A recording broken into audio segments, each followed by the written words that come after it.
Welcome into our Nats Extra postgame show. Dan Kolko and Bo Porter. And Bo, it continues to kind of go in frustrating fashion for this Nationals team. If you're in that clubhouse, where do you go from here? It comes a point in time where you got to have a come to Jesus conversation.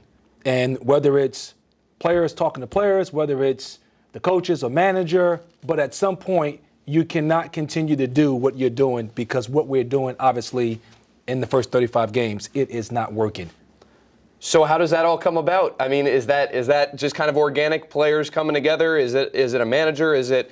Well, again, Davey Martinez know his ball club better than you, better than me. Sure. So the best way that he's communicated with them throughout the course of time in which he's been here, he needs to make sure that he push those buttons and start having the conversations that need to be had, whether it's one-on-one, whether it's a team meeting, whether it's small group, and allow the conversation to get around this clubhouse that we need to straighten it up, we need to clean it up, and we need to play better baseball. And we keep talking about winning games, okay? Winning games is a byproduct of playing good baseball. It's a byproduct of, one, getting good starting pitching. It's a byproduct of making defensive plays. It's a byproduct of having good at-bats. All of the things it's a byproduct of hitting cutoff men. All of the things that we're talking about are a byproduct of winning the game. But you have to do those things correctly each and every day. And when you play consistently good baseball, that's what gives you the best chance to win baseball games.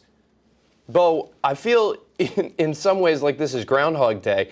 The Nationals offensively did not do enough through the first 6 innings of this game, but they still found themselves in the game because of strong starting pitching like they've gotten of late. But as FP said on the broadcast, once you get to the 7th inning, things just seem to go haywire, whether it's the bullpen, whether it's defensive plays, whether it's the Nationals not cashing in on offensive chances. They've stayed in games until the late innings, and they've had some comeback wins as well. But things just seem to flip on them when they get to that 7th, 8th inning. And again, Davey Martinez has done all he can do. He's given guys opportunity. He's mixed and matched. He's put guys into different roles. Again, at some point, this is the major leagues, and this is a team that is picked to contend for a playoff spot. You either get it done or you don't get it done. And I think at this point, that has to be a question within the clubhouse.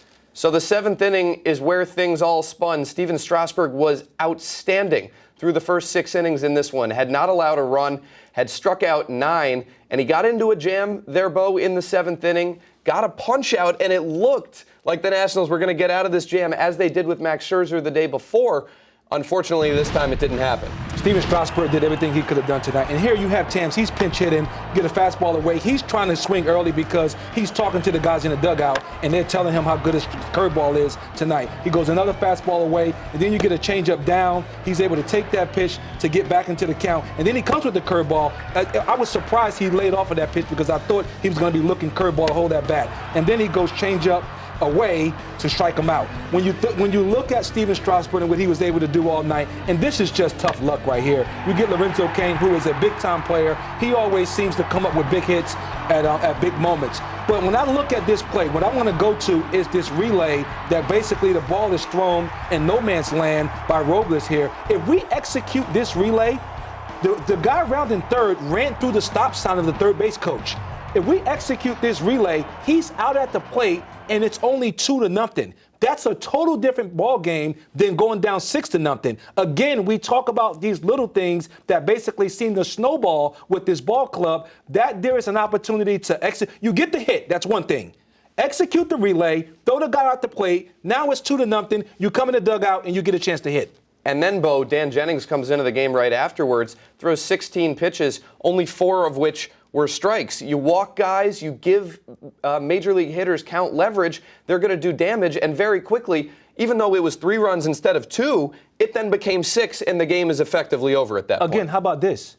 You execute the rundown, Dan Jennings never come into the game. Yeah. He never comes into the game. So again, every pitch that was thrown after that rundown should have never taken place. So we're talking fundamental baseball. We're talking execution. We're talking big picture that we want to win games. But again, it's all about the process. Are you executing the process day in and day out? and that's the byproduct of winning Major League Baseball games. Before all that happened, the Nationals had a chance to take the lead in the top of the 7th inning, and with Anthony Rendon coming off the injured list today and stepping into the batter's box with 2 on and 2 out in that 7th inning, Bo, I know you and I both felt like he was going to deliver in that spot and the Nationals were going to take a lead. Yes, I mean he's done it so often, especially early on in this year, and it looked like he was going to get it done again. He hit a ball foul down the left field line, and you said to yourself, you go, wow, he just missed that hanging breaking ball. He comes back with another breaking ball, and I thought this was a double down the line.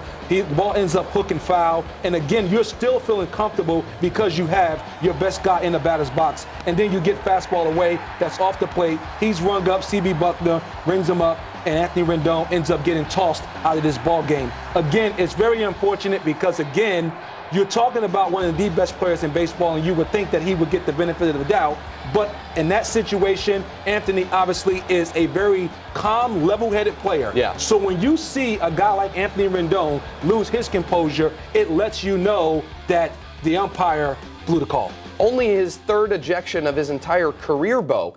And we saw it with Michael A. Taylor a few days ago, a similar type of temperament from both of them. If they react like that, you know that they feel like they've been wronged in that situation. Anthony Rendon thought he had battled laid off of a tough pitch just off the plate and had earned himself another chance to deliver a go-ahead hit. He didn't get that chance. No, he did not get an opportunity. Again, it's tough luck, and it's the way things have been going, for the Nationals. You hate to lose your best player, especially to an ejection. But again, I don't blame Anthony Rendon.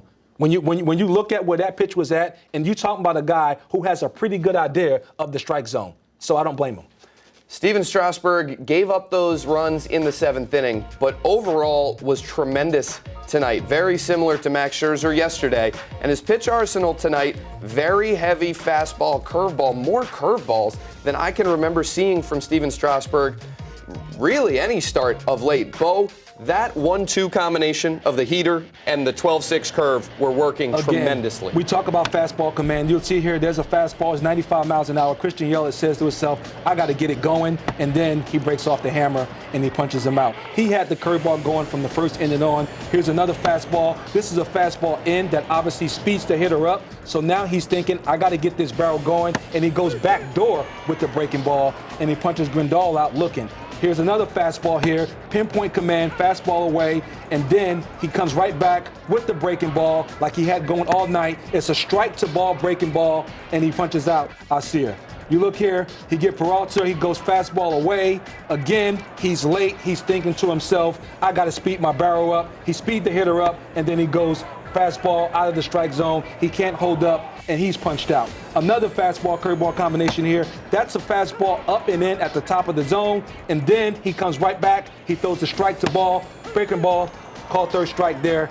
You talk about pitching. Steven Strasburg had it all working tonight. I love the fact that he's no longer using his slider, and his curveball now has come back, and it is a deadly weapon when you put it with his changeup and the pinpoint command of his fastball. Bo, I looked it up during this start because I thought to myself that Strasburg hadn't thrown a slider in a while. He threw 8 in his first start of the season, had thrown 12 sliders over his first 4 starts combined, hasn't thrown it at all in his last 4 outings. The reason why?